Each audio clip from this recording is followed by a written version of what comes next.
Fat liberation is basically like smoker liberation. People, we should be able to smoke in public again. I should be able to smoke in my car with a kid in it. Okay? And if you don't believe that I should be able to smoke in my car, then you hate women. You know? Jesus Christ. Jesus Christ!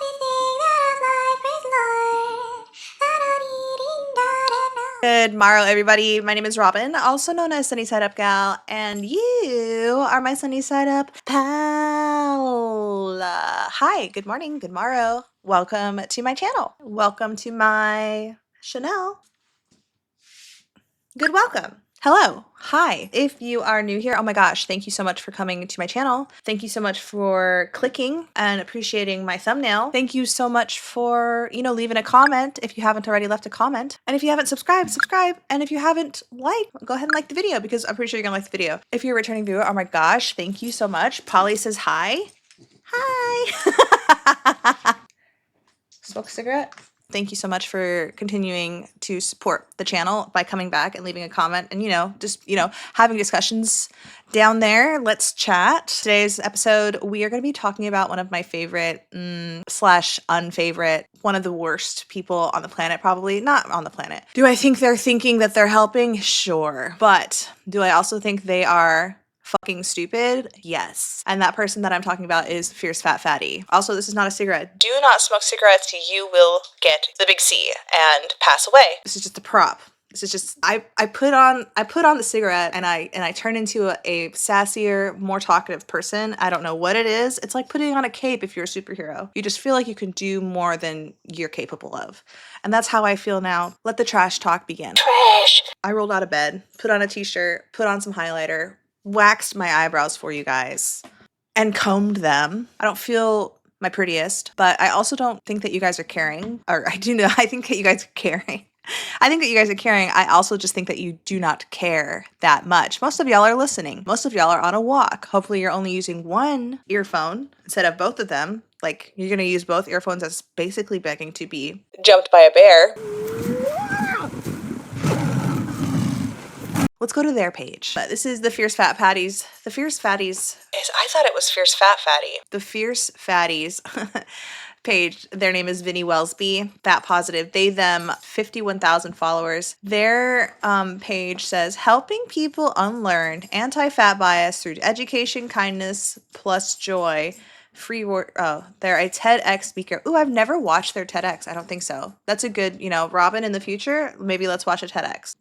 Let's scroll through. I've covered some of their reels. They mostly do these text posts.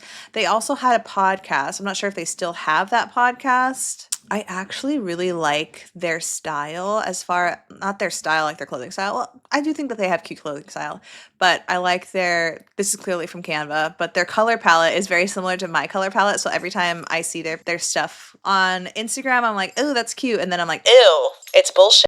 But we are going to talk about this post in particular. So this text post asks the question, and I ask you, is the fat liberation community anti-health? To make this video short, the answer is yes. I can totally cut off the video. We don't need to explain. However, we're here to talk a little bit of trash. I'm the trash man. We're here to see what they think. And we're here to debunk some funk. That would be a really great t-shirt. All right. So let's read the caption first. The caption by Fierce Fatty says so they still have the podcast. This was posted from 3 days ago, but it says episode 203 of the Fierce Fatty podcast is out. A recent opinion video from the New York Times entitled Confessions of a Former Body Positive Influencer claims to expose the dangers of the body positive movement. Okay, so I did an episode about that as well when it first came out last month in February. Gabriella Lascano did an opinion piece, for the New York Times YouTube channel. And basically it was just a recap of when she kind of like left the fatty the fatty positive movement, the body positive movement, because it's dangerous. And there are people who have died from being trapped in this practically death cult. But does it actually represent what body positive and fat liberation have historically stood for? Short answer, nope. See, and then that's the other thing with the fierce fatty is that they are so emotional behind the fat positive, body positive movement when they clearly deny science. And I've watched an episode of Graphically Alex's channel where he does a topic about I believe I don't know if it's about them in particular or Nita or maybe both. I think they were going over like some kind of Nita AI or something like that, but the way that they um would just I'll try to plug in a video or something like that, but the way that what they were doing is they were reading something, they were reading a fact, and they were like, that's false, like right away. And it was just so strange to me. I'll let you see and let you decide for yourself if that is also strange to you. Tessa says, yes, there are healthy ways to lose weight that won't harm your health. Lie. The best way to lose weight is to make sustainable lifestyle changes, such as increasing physical activity. It's not true. It was just very like, what kind of planet, like what dimension do you live in that you just really just deny science? That's so strange to me. I don't know. It's weird. But does it actually represent what body positivity and fat liberation have historically stood for? So short answer, nope. In this episode, we watch the video in real time and break down the misinformation. We break down the misinformation and subtle and not so subtle ways anti-fatness is repackaged as just caring about your health. TW anti-fat beliefs. That's annoying. Why do you need a TW for anti-fat beliefs? You live in a world that's basically anti-fat. I mean, there are sections of like fat positivity, but most of the planet, I believe, is on the same page as like being obese is like not healthy. So why do you need a trigger warning that? I mean, are you really trying to live in such a teeny tiny part of the world, like a teeny tiny echo chamber, that you cannot be around anyone that is like anti-fat? I don't know. Sometimes trigger warnings, this is very, very like, I guess maybe unhealthy of me, but I see trigger warnings. I'm just like, God, can we just like, I see trigger warnings for stuff like that, and it just makes people not take trigger warnings seriously. Like, I believe that there are some trigger warnings that are necessary, like flashing lights or talk about shell farms, stuff like that. You know what I mean? But like, you hearing about anti-fatness is like an everyday thing. You live in an anti-fat world. I don't know. It's just, I hope you guys understand what I'm saying. I just feel like stupid trigger warnings like that. It would be like me putting a trigger warning. Trigger warning talks about bagels. You know what I mean? Like, what are we doing? What are we doing? What the fuck is this world? Okay, is the fat liberation community anti-health? Myths and misconceptions. Myths and myth-conceptions. Oh, that would be so funny if they would have just put myth-conceptions. But Robin, you're not part of their team. You're not part of their team. The New York Times released an opinion video titled Confessions of a Former Body Positivity Influencer. There's Gabrielle Lascano. Love yourself at any size. Opinion. It has over 600,000 views. Ooh, let's see where it's at now. So it has now, as of March 29th, it has 620 views. 20,000 views. 620,000 views. Okay. It has over 600,000 views and climbing, and claims to expose the dangers of body positivity, by extension, the fat liberation community. Unfortunately, it has over 600,000 views and it has over 600,000 views and climbing, and claims to expose the dangers of body positivity and, by extension, the fat liberation community. Unfortunately, there are multiple issues with the claims made for those who are beginning. There are multiple issues with the claims made, and for those who are beginning to unlearn anti-fatness and diet culture, it could be detrimental to those journeys. So they should not watch it, right? So let's break down some common myths about body positivity and fat liberation. Who's excited to hear about the common myths about body positivity and fat liberation? I am. Okay, misconception. Real body positivity should mean loving your body and losing weight if you want to. So real is in quotations. Okay, reality. Body positivity and weight loss are separate concepts. I don't think that's how it works. I think body positivity clearly, I mean, I feel like we all should know, if you're here, body positivity was kind of taken over by like fat liberation. Body positivity first started as like a movement to love your body in the state that it is currently. And that could mean like if you're on a weight loss journey. It also is for like people who suffer with, people who live in bodies that have like vitiligo or alopecia, they're amputees, they're burn victims, things like that. Body positivity is for everybody. It is not only for people who live in fat bodies. The term body positivity was popularized in 1996 when the Body Positivity, a not-for-profit organization, was formed. Their goal was to support people with eating recorders and oppressive societal messages around beauty. Their work was spawned from decades of efforts from the fat liberation community. I'll have to definitely double check, but I feel like let's look at, I wonder if we can look at their page. Is their page still around? All right, this is their website. Let's see if they have a little history. Let's do about our history. Our history. 25 years of celebrating the body positive. All right, so it starts in 2001, I guess. Oh, nope, 1996. All right, you guys ready? You guys ready for this? I'm excited. Am I reading?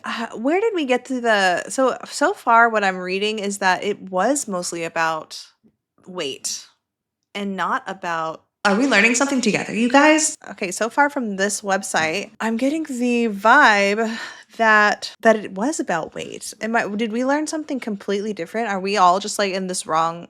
Were we all like tricked into believing that it was about other things too? Let me see if there's another body positive movement. Okay, so I'm not afraid. I'm not ashamed to admit that I was wrong. That's crazy. What? Wow, we did not do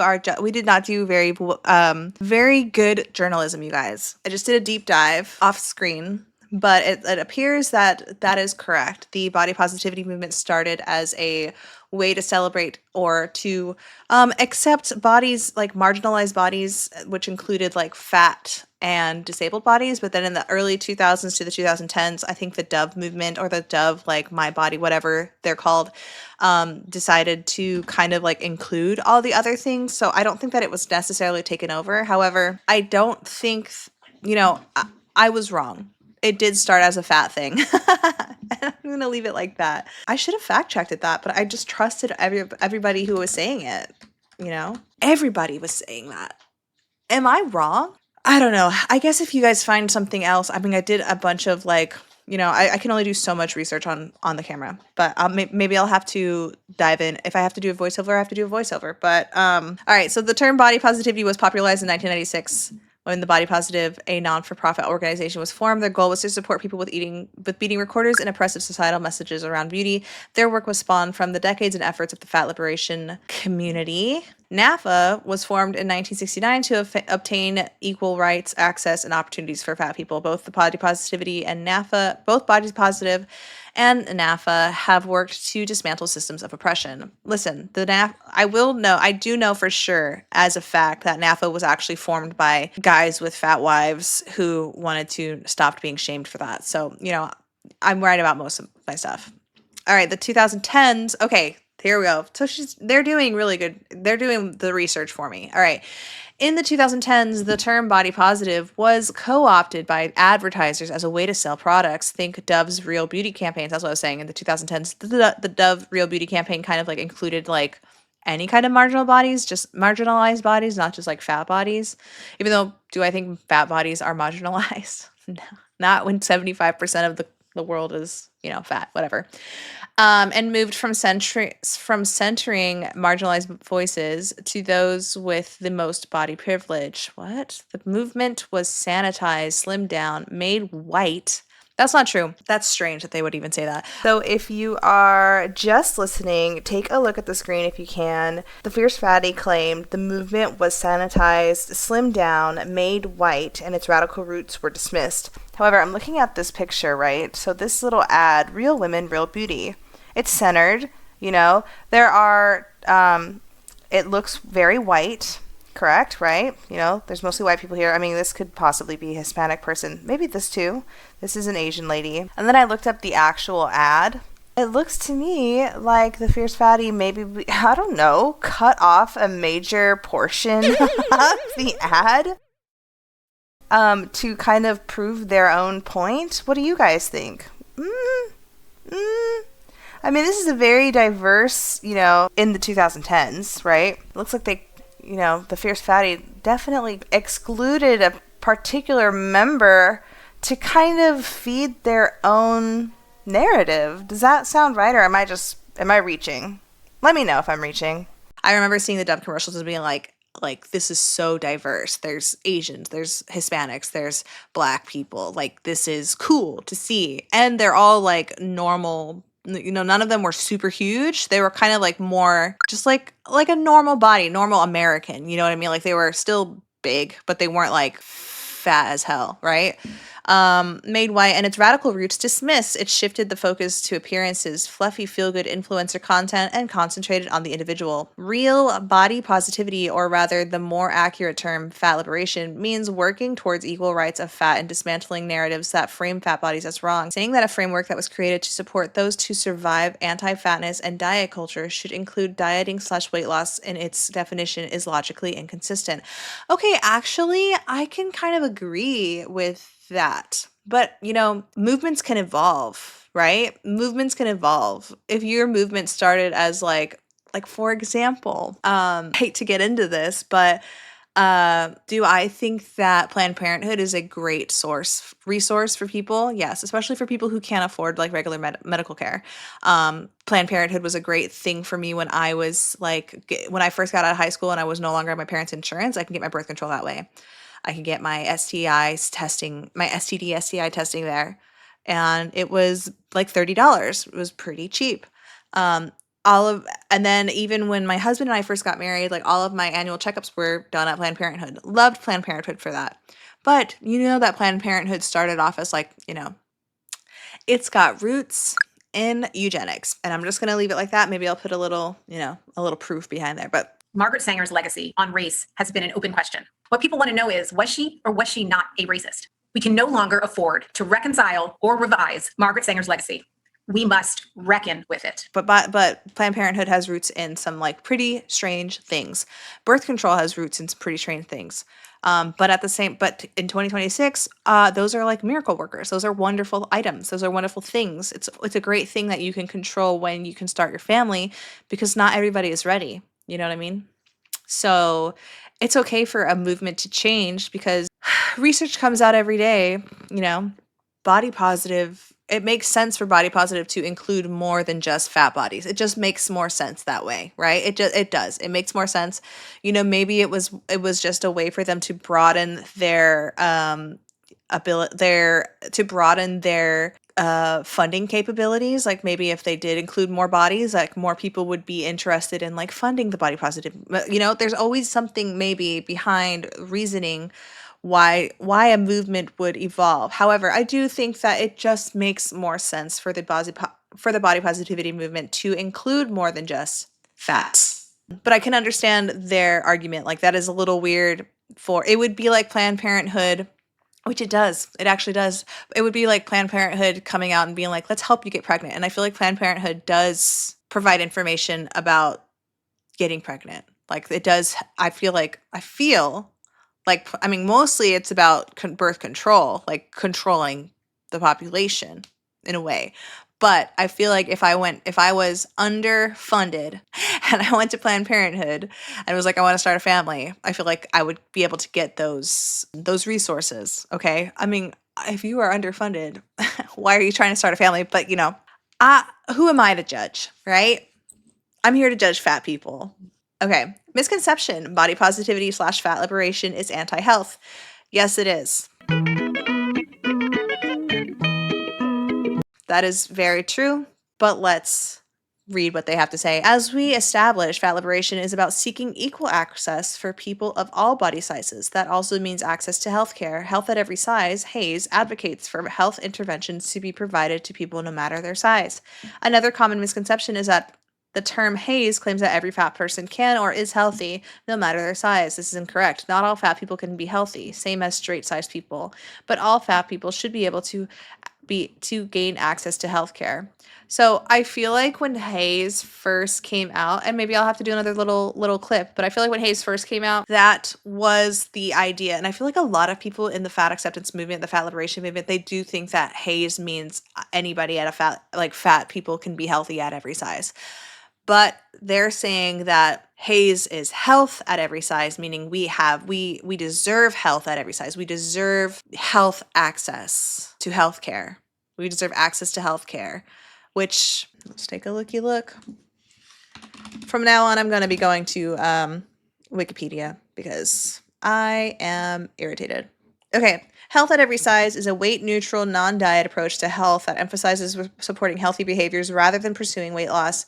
Okay, so that is the common belief that health at every size means that anybody can gain health can you can be healthy in a fat body. But let's see what Wikipedia has to say. Health at Every Size is a public health framework owned by the Association for Size Diversity and Health. It emphasizes that all body have the right to seek out health regardless of size without bias and to reduce stigma towards people living with obesity. Proponents argue that traditional interventions focused on weight loss such as dieting do not reliably produce positive health outcomes and that health is a result of lifestyle behaviors that can be performed independently of body weight. However, many criticize the approach and argue that weight loss should sometimes be an explicit goal of healthcare interventions because of the negative health outcomes associated with obesity. Let's take a look at this common health at every size myth. Okay, health at every size is gaining a lot of attention as an alternative non-diet approach used in nutrition and healthcare. Using weight to measure health has long been a common practice among many nutrition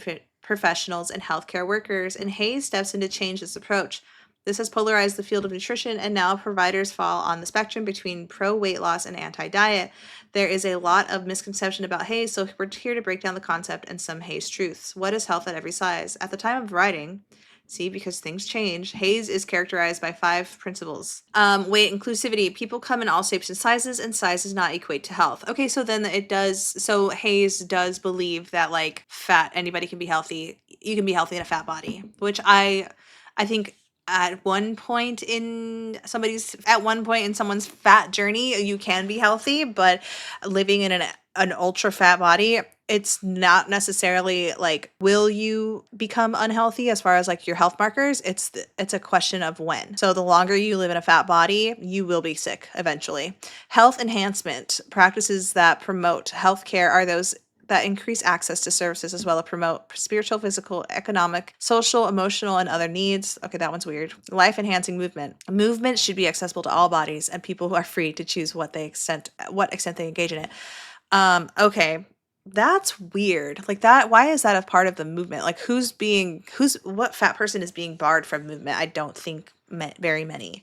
I feel like that's a choice, and people have free will. If you want to go and move. That's weird. Right? Eating for well-being. Eating is in an intuitive manner is more pleasurable, healthful. See, that's the thing, pleasurable. It's, eating should not be a pleasurable thing unless you're like celebrating a birthday. Eating is just for energy. Healthful and sustainable than a rigid diet, focusing on controlling weight. Intuitive eating is the goal. It is not the treatment. If you live in a fat body and you're eating intuitively, your intuition is flawed. Respectful care. Be aware of biases and provide an environment that helps decrease weight stigma and discrimination. Many HAES providers practice from the stance that health can be achieved independent from weight changes. Okay, so our person, fierce fatty, is partially correct.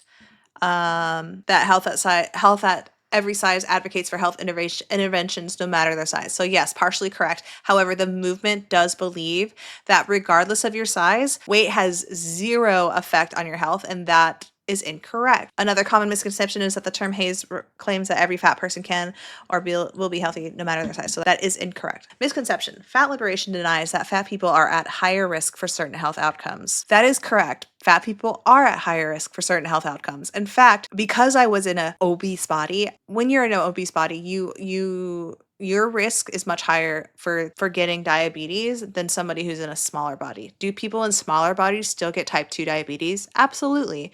But do most people who live in fat bodies get type 2 diabetes? Absolutely. I was diagnosed with prediabetes twice because I've fixed it and then I got it back again, right? I didn't get into diabetes because I always tried to catch it before then. But living in a fat body also increases your chances of getting cancer. And I had a cancer scare a couple of years ago. I had precancerous lesions inside my uterus and almost had to get a hysterectomy, but I was given the option of like doing something else. So I'm doing that something else right now, which includes having an IUD in and getting biopsies every 6 months. It sucks. Let's see what their reality is. The reality is that is incorrect. In fact, the data showing that fat people can have worse outcomes in certain circumstances is of great interest. Fat liberation doesn't deny it exists. Currently, we don't have the data to show that adipose fat tissue causes worse health outcomes. However, we do know that other factors influence health outcomes, such as subpar or lack of health care, the toll of anti-fat bias, and weight cycling. Weight cycling is not going to weight cycling doesn't cause precancerous lesions in your body, right? Doesn't cause precancerous lesions in your uterus. Weight cycling doesn't cause type 2 diabetes. Living in that fat body, adipose tissue acts as an endocrine organ and will fuck up your hormones. That causes a lot of problems for you. The toll of anti-fat bias, such as subpar or lack of healthcare. I don't think, the lack of healthcare is a toughie, because a lot of it does come from fear, and a lot of that fear comes directly from the fat liberation movement, where people are saying that they've been denied health care because their doctor just says that they're fat, and then they don't continue to look for, a second opinion or something like that. Second opinions are an option. I know that not everybody has access to health care, but there are so many resources out there. If you just put in the work to look, there are so many resources in many, many cities that are underutilized. So if you're worried about like a medical bill, check with somebody in financing at the hospital and see if they offer, or even your doctor, and see if they offer like payment programs or whatever. But also, if you are so worried like you're gonna die, go to the emergency room and fuck off the bill. Like you'll be okay. You'll be okay. Everything will be okay. Everything will work out okay because you'll be alive. The whole lack of healthcare is mostly in the control of the individual. And I say that because a lot of it is just fear-based. Go to the doctor. If you don't have, having a lack of access to healthcare, because you live in the United States and our healthcare system sucks, is not just a fat person thing. That kind of happens to a lot of people, especially if you live in some kind of poverty. But if we're just talking about fat people getting a lack of healthcare, they make it sound like they're not being seen at a doctor's office, when in reality, they don't want to be told to lose weight. And that's most of the time the cause of their issue. But if you know in your heart of hearts that it's not the cause of your issue, get a second opinion or go to the emergency room. And I'm going to leave it at that. Using curiosity and nuance, we can explore the worst outcomes that fat people absolutely do have at times, and support the dismantling of systems, beliefs, and behaviors that can cause them as well. Acknowledging that fat people can also have better outcomes at times. What? Using curiosity and nuance, we can explore the worst outcomes that fat people actually do have at times, and supporting the dismantling of systems, beliefs, and behaviors that can cause them as well. Acknowledging that fat people can also have better outcomes at times. What? Just one example, the obesity paradox. Oh my God, we're not even going to go into that. Okay, so we are going to go over it. So this is a study. Look at the page if you want to screenshot and get the DOI. This is just the abstract. I'm not going to read the entire thing. I'm not gonna do what everyone thinks I'm gonna do. We're just going to get an idea of what the obesity paradox is. So I'm going to read it out loud if you're just listening. The term obesity paradox refers to the observation that although obesity is a major risk factor in the development of cardiovascular and peripheral vascular disease, when acute cardiovascular decompensation occurs, for example, in myocardial infarction or congestive heart failure, obese patients may have survival benefit. In addition, it has been suggested that obese patients tend to fare better after certain surgical procedures, such as coronary artery bypass surgery. Moreover, it appears that obese men with chronic hypertensive heart disease live longer than men of normal weight if they have heart disease. Mounting evidence shows that obesity alone may confer a survival benefit independent of age, medical care, or therapy. Perhaps the definition of obesity needs to be revisited, and it is also possible that all fat is not equal. So I believe that all fat is not equal. Shit, she's got a fat ass. Clearly. I feel like the person, and I will look it up, I feel like the person who wrote this is fat. I just looked it up. They are not fat. Also, I think it's kind of skipping over the fact that a lot of people who do get this declining chronic diseases, like heart disease, of course, if you're in a fatter body, you will, to me, it makes sense that a person in a huger body is going to last a little bit longer than somebody who's already thin. Because when you get these chronic diseases, you you decline. You get like you start losing weight, like, and this isn't for everybody, but like many illnesses cause weight loss before death. So I can imagine somebody who's in a very large body lasting a little bit longer than somebody who's already in a thin body. Then also this whole like obesity paradox kind of talked about like when somebody already has the disease, and then also after like specific surgeries. So they're saying that people who get like heart surgeries, they last a little bit, like they do a lot better than somebody who's already thin. Again, I believe it's because fat acts protective, in quotations. Our bodies were designed to collect fat as a protective, like, survival thing. So it makes sense for when somebody is not doing well, if they have extra fat stores, that they do a little bit better. I believe the obesity paradox ignores the fact that like obesity may protect you in like end of life stages, but being crazy morbidly obese can cause these heart diseases, these chronic illnesses, kidney disease, yada yada yada. So again, in a nutshell, that was super long. In a nutshell, the obesity paradox refers to people who last a little bit longer with their chronic diseases, and they've observed that in fatter people. My objection is that, of course, if you have chronic illness makes you lose weight. If you're already thin, you're not going to last as long. You don't have as much energy reserved. This doesn't mean that like being fat is protective in your current state. If you're 24 and you have no fucking issues just to get fat just in case you get heart disease. No, the fat's going to cause the heart disease, okay? Oh, I would also like to mention that people with chronic heart disease, or like just like heart disease in general, any other, chronic illnesses, and they're in a thinner body, that usually is caused by like smoking and stuff like that. Whereas like people who have chronic coronary artery disease or whatever in obese bodies, that's because they ate a lot. They're fat. Oh God, these are good. So like there's a difference. I feel like there's a difference. There's I don't know. Does that make any sense to anybody? Like, it just makes sense that somebody who got heart disease from smoking wouldn't last very long than somebody who got heart disease from eating. Like, the cause of heart disease can, I feel like, affect how well you're going to do. Am I right or am I wrong? I might be wrong. I don't know. All right, misconception. Fat liberation is increasingly getting more extreme. I actually do think that is a misconception. I think that we're kind of winning this battle and fat liberation is kind of like falling off. Some people may say that could be like the Ozempic movement, but isn't it a little bit funny that like for the last like 6 years, everybody was like totally like fat liberation was lit, and most of these fat acceptance people were like, I'm gonna live in this fat body. And then when Ozempic became more like available for people, so many people jumped off and were like, let me get skinny. It was never a movement. It almost feels like it really was never a movement. Like if you gave anybody in the fat liberation family community the opportunity to lose weight super easy and affordably, they would do it. And even some of the worst on there, I do believe that they would do it. Like if you gave somebody a magic fucking bullet and they could continue to eat all the food that they wanted and they could lose the weight, they would do it, because it sucks being in a fat body. And that's coming from somebody who's lived in a fat body most of their life, and somebody who's still in a fat body, who still has issues. Mommy's got a bum knee. Yeah, if I was told I could eat whatever I wanted all the time, always, and given a magic bullet to lose weight, I would do it. And be skinny, I would do it. All right, reality. The core ideas haven't changed. Fat liberation has called for dignity, equal rights, and freedom from anti-fat bias for decades. Okay, so fat people have equal rights. That's not a thing. Nobody is being denied. I mean, it's illegal to deny somebody a position because they're fat.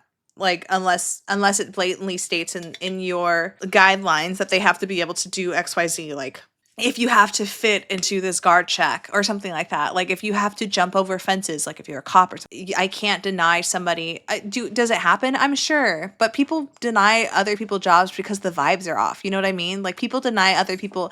I'm sure there are people who deny people jobs based off of their astrology sign, right? So if you can't control that, you can't control people's like free will. Like as an employer, you can't control somebody's ability. You can't control someone unless you added fat bodies to like an affirmative action law or something like that. And we had to report that we've hired at least one person with a BMI of over 30. You can't control free will. You can't control people not wanting to have fat people in their office. I know that sounds terrible. You shouldn't deny people that, you could be missing great opportunities. And it's none of your business if they're healthy or not, right? It really isn't. I'm here to just judge, and that's just my job right now. But as for dignity, I agree. people should be treated with dignity and respect as a default. You should always treat people with dignity and respect. So that's, a given. Freedom from anti-fat bias. That's never going to happen. I don't believe that there'll ever be a world where we completely just give up on believing that fat and obesity is unhealthy. There's always going to be anti-fat bias because living in a fat body is dangerous, and people will judge you for that forever. I don't think that's going to change anytime soon.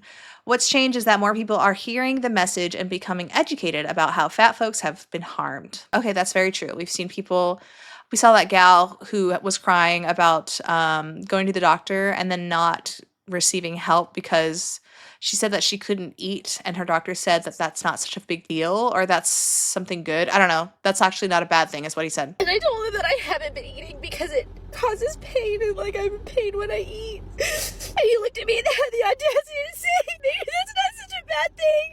And she ended up having stomach cancer, which is terrible. So that has happened. However, that's not happening at insane levels. Fat people aren't just dying every day because their doctors have denied them healthcare, right? She clearly got a second opinion and is doing better. That type of education should be happening to doctors should be better educated on that. However, there are studies out there that excess adipose tissue is unhealthy to the body. Should the doctor have said something like, that's not a bad thing that you can't eat? Should my doctor have said something like, maybe you need to do more aerobic exercise when I was bleeding for 100 days? How is aerobic exercise going to be helping somebody who's basically anemic from bleeding for 100 days? That doesn't make any sense. So doctors like that should be more educated, hey, bedside, manners, and then take people seriously. It's not costing you any money to order imaging for this gal who was having problems with eating. That's one thing that I hate about some doctors.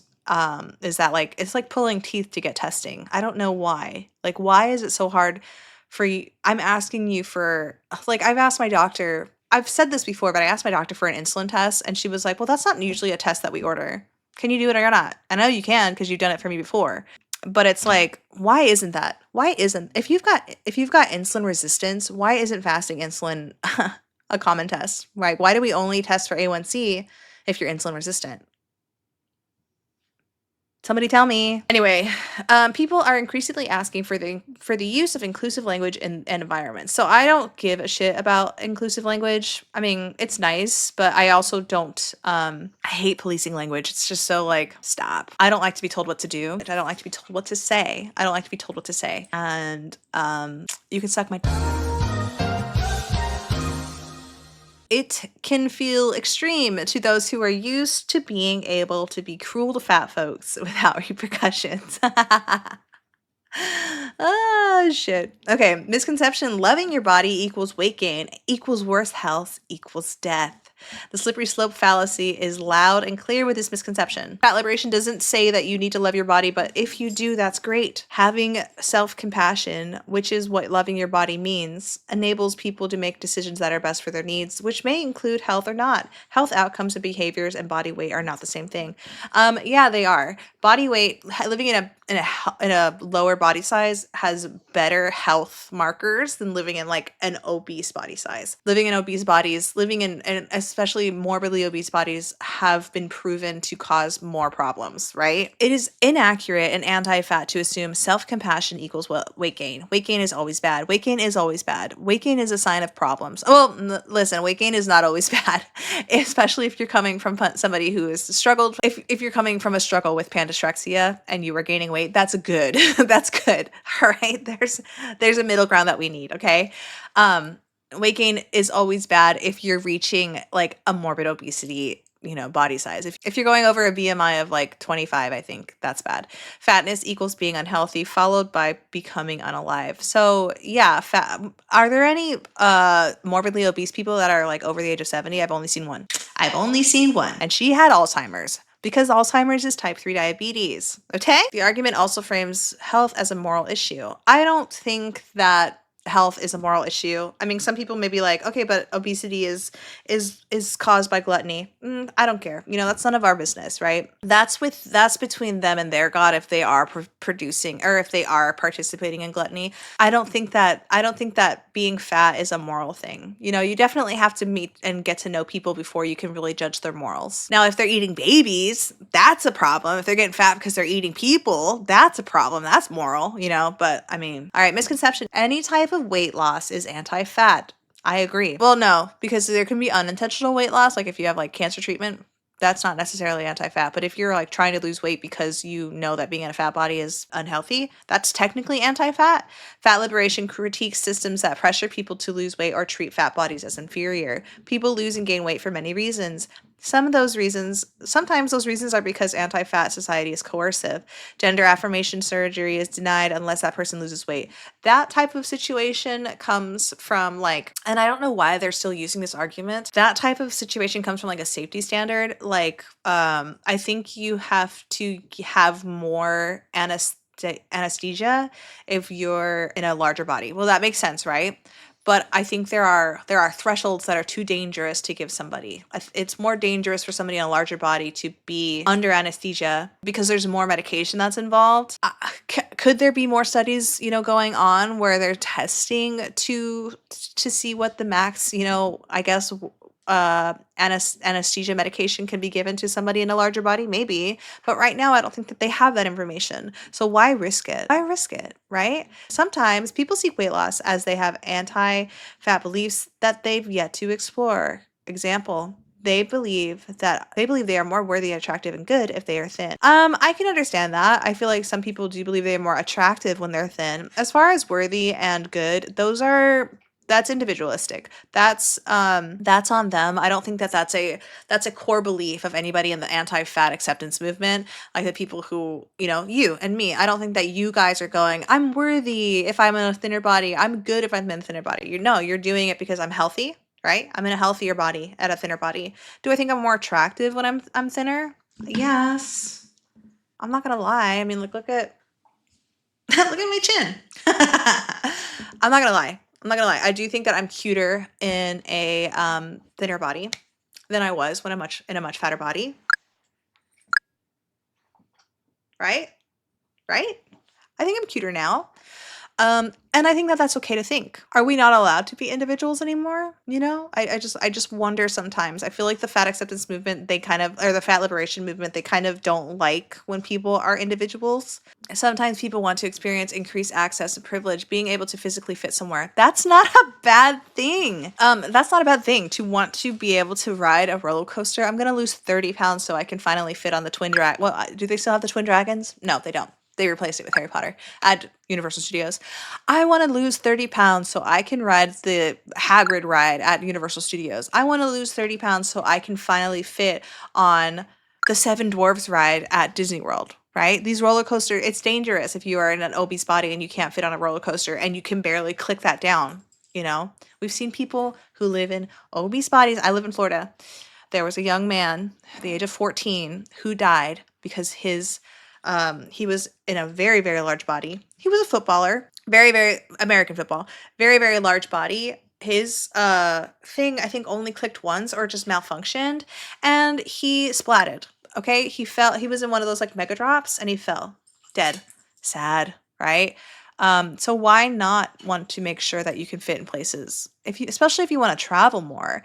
Can you imagine going from somebody who was traveling a ton and you're like, fuck it, I'm going to gain a bunch of weight. I love my body. I don't care what size I am. And then one day you try to fit on a plane and they're like, you need to buy a second plane ticket. You're too fucking fat. Yeah, I would be like, I need to lose some weight because this is so important to me. Traveling is more important to me than the fat liberation movement. You know what I mean? So yeah, being unable to fit somewhere physically is a problem that needs to be remedied.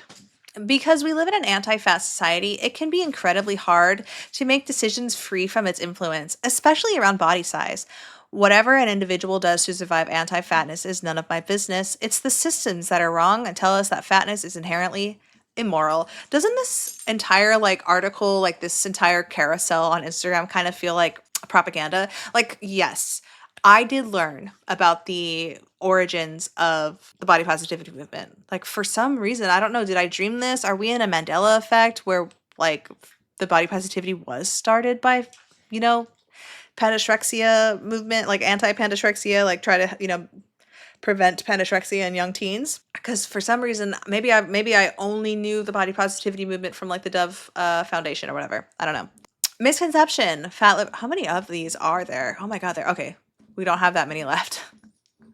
Misconception, fat liberation attacks people for losing weight. Fat liberation is not focused on critiquing individuals making personal choices, but systems and messaging that promotes thinness as a standard of worth. Listen, the misconception, fat liberation attacks people for losing weight. The fat liberation movement does attack people, does hate when people or influencers lose weight, cancels people for losing weight. That is an attack, especially in the world of social media and like where your income comes from being in an online presence and you've got an entire movement trying to cancel you. That's an attack. I'm sorry, that's an attack. In 2026, if you try to attack somebody's social media account, that's an attack, okay? When you're trying to cancel somebody. When a famous person, influencer who previously celebrated fatness loses weight, their fans and followers can be confused, sad, and sometimes angries.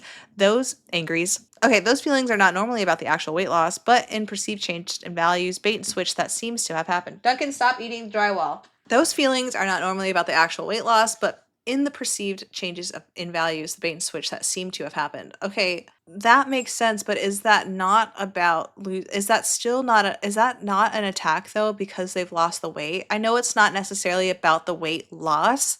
I think Lizzo lost weight and she's still body positive. Like I think she's kind of done losing weight and she still lives in an obese body and people were still mad that she lost weight. So a lot of it is about the weight loss. Those feelings are not normally about the actual weight loss, but the perceived change in values. They feel like they've been baited and switched. That's their problem, you know. I know this person is saying that they don't think that it's about the actual weight loss, but the weight loss comes with the mental shift. And again, I mean, Lizzo, you know, she's still obese and people still kind of hate her for losing weight. Many people feel like they have been gaslit as they looked up to someone as living their same values and seemingly overnight there is a 180. It's normal to have big emotions when that happens. Are there people online who attack those who lose weight? Absolutely. Ding dongs exist in every movement. Okay, so thank you very much for admitting that. You are a ding dong. But that's not a mandate of fat liberation. This is important. Here's where we can do better. We must never assume that an influencer celebrity actually does share our values unless they clearly tell us. That's true. Don't assume anything. Just because someone is fat doesn't mean they support the fat liberation. Sometimes fat folks can be incredibly anti-fat, and I know I used to be. I am. Misconception, it's fat phobic to care about your health. It's not anti-fat to care about your health. What is anti-fat? Presuming fat people don't care about health. The biggest tired trope that we see about fat people. If someone is interested in pursuing health goals, great. If someone chooses not to focus on that, that's a morally equivalent decision. Health and weight are separate concepts. You can be straight size and healthy or unhealthy and vice versa for fat. The issue is when someone claims that the only way for a fat person to be healthy is to turn into a thin person. Many fat people engage in health promoting behaviors. Yes, you may be engaging in health promoting behaviors, but those health promoting behaviors do not create a healthy person. For example, if you live in an obese body, morbidly obese, and you do yoga, that's healthy. That's healthy. You are not healthy because you live in a morbidly obese body. But yeah, that is healthier for you. You know, that's a health promoting behavior. If you're in an obese body and you are eating the rainbow, I think that that's pretty healthy, you know, but you're in a morbidly obese body and that's not healthy. And you're like, oh my God, but I'm eating healthy. I'm eating the rainbow. Okay, but how much are you eating? And what else are you eating? Does the rainbow also include a lot of white foods? And I'm not talking jicama. I'm talking like bread and pasta, okay? You may eat the rainbow, you may take a multivitamin, but the facts are facts, and living in a morbidly obese body is unhealthy. Living in a morbidly obese body to the point where you can't get out of bed or you can't really get up without like grunting. It is a physical activity to stand up. That is a problem, okay? That's not healthy. Even if you engage in health promoting behaviors. And I agree with this person. I agree that there are thin people who aren't healthy and there are fat people who aren't healthy. There are people who live in the middle who aren't healthy, that eat like shit, and they for some reason are still in an okay body. That doesn't mean that they're healthy. However, they've already got their foot in the door to better health than somebody who is living in a fat body. Somebody who eats like an absolute dickhead in a thin body, who eats Taco Bell every single day, but happens to be in a thinner body, in my opinion, I'm not a medical doctor, is healthier than somebody who is morbidly obese, can't get out of bed, and eats a plant-based, like mostly salad diet, right? Fight me. Health is a complex topic, and there are many facets to consider, including the social determinants of health, which demonstrate that health can also include things like access to clean water, wearing a seatbelt, your socioeconomic status, and much, much more. This is not what we're talking about, though. That's the crazy thing is, what kind of fucking fallacy is that, you guys? Somebody tell me in the comments. What is it called when someone's like, okay, you're not healthy if you live in a fat body. Okay, but health could mean so many different things. I drink healthy water. I wear a seatbelt. What do you mean I'm not healthy? Right? What is that called? Somebody tell me in the comments because I'm not going to look it up. But that's, you're deviating. You're deviating. The thing is, let's take away clean water, wearing a seatbelt, etc. You live in a huge body. Your body is like your environment. Your skeleton lives in you live in this huge body that is fighting you every single day because of the hormone imbalance that excess adipose tissue imposes, right? Also, the joint issues that you're going to have, also the pressure you're putting on your heart. And if you've got a ton of visceral fat, that is extremely dangerous. Let's see why. Let's do a quick recap of why visceral fat is dangerous. Visceral fat is dangerous because it acts as an active metabolic organ deep in the abdomen, surrounding internal organs and releasing inflammatory chemicals. Unlike subcutaneous fat, this hidden fat triggers insulin resistance, high blood pressure, and harmful cholesterol levels, including increasing risk for type 2 diabetes. Why visceral fat is dangerous? Activates inflammation, insulin resistance, metabolic syndrome, organ damage, and disease. It wraps around vital organs like the liver and intestines, which is associated with non-alcoholic liver disease, cognitive decline like dementia, cancer, and sleep apnea. Visceral fat is located deep under the abdominal muscles, making the stomach feel firm or hard, whereas subcutaneous fat is under the skin and can be pinched because of its location and metabolic activity. Why is subcutaneous fat dangerous? Subcutaneous fat, the pinchable fat under the skin, is generally less dangerous than visceral fat, but excess amounts pose serious health risk. It causes harm by increasing inflammatory cytokines, causing joint strain, contributing to insulin resistance, and increasing the risk of cardiovascular disease, diabetes, and certain cancers. So anytime that you have excess body fat on your body, you are causing a hormonal shitstorm in your body, and you must be stopped, and it must be fixed. It's scary dangerous, you guys, because what happens when you have hormonal problems? It really causes a big, it's a snowball effect. I'll give myself as an example. Again, lived in a fat body my entire life. I've always had heavy periods. I was told as a teenager, your periods are heavy because you're a teenager. You're going to need to go on birth control to fix it, to regulate your period, which is a myth. Okay, birth control forces a cycle, but your cycle should be able to normalize on its own. And if it's not, there's something else wrong, right? If it did normalize your period, that's cool. I've never met anyone and I've met people, okay?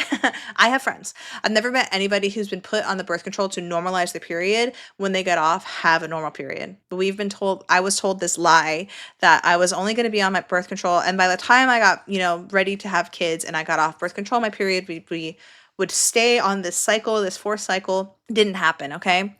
And then I was also put on the Depo shot, which we can talk about later in life. But I was obese. I had heavy periods, which is actually common in if you're watching this and you were obese at one point in your life, did you also have heavy periods? Because I feel like this is very common with obese women. Periods that would run into each other. I was put on the birth control pill, which kind of masked it and didn't really, just kind of like a Band-Aid, kind of like plugging a flood, basically. Right? There were still, the issues came back tenfold when I got off birth control after I got married. So I was on birth control that still gave me a period. When I had my periods, they were still really heavy. When I moved to with my dad and my stepmom like forced me to go on the depot shot because she didn't trust that I would take my birth control shot, or she didn't trust that I would take my birth control regularly and that I was going to get pregnant. I wasn't even having sex at the time. I was like grounded for 2 years straight. So like, who am I fucking? Nobody. But anyway, she forced me to go on the depot shot, which was terrible. And after that, and if you were also on the depot shot, did you also gain like 100 pounds in a year? Because I did. I don't know, 100 pounds, that seems hyperbolic. Maybe it wasn't 100 pounds, but I gained a shit ton in high school. And it's from eating a ton of carbohydrates. I was insulin resistant because I had PCOS that wasn't treated, also Hashimoto's that wasn't treated. And I was on the depot shot, which made me super hungry and hormonal and just like just a chemical shitstorm. Okay, so I'm on this birth control. I'm also extremely fat. I'm having untreated PCOS and Hashimoto's, and I'm just living in this hyper inflammatory body. I'm living in this super fat body, having hormonal issues that stacked on top of each other. You know, just being fat hormonally causes issues like excess progesterone, estrogen, all that jazz, PCOS, all that, just hormonal issues, right? All over. That eventually led to me having cancer or precancer in my uterus and insulin resistance. So, and I'm not the only person who has experienced this. There's a lot of women who have period problems when they're in obese bodies and they don't realize that that is not normal. And then they end up having to get a hysterectomy and can't have babies anymore. So that's an issue. Which of these misconceptions about fat liberation do you want to see disappear? What other misconceptions frustrate you? Do you appreciate my works and want to say thanks? If you know you can buy me a coffee on Ko-Fi, the link is in my bio. That's weird. That's so weird. Okay, so what did you guys think about the Fierce Fatties carousel on Instagram? I actually did learn a bit. I'm shook. I still kind of believe that I'm living in a Mandela or something like that, because did you also think that the fat liberation movement, or did you also think that the body positivity movement was started by like people with like missing limbs and alopecia and vitiligo and like just like, you know, loving a body that you can't change immediately? I mean, fat people were involved in that, but like, I didn't really realize that in the 90s, it was definitely started to help prevent bleeding recorders in teens. Like, maybe I'm not the best journalist that I thought I was, but that's okay. We're here to learn, you know, and movements can evolve.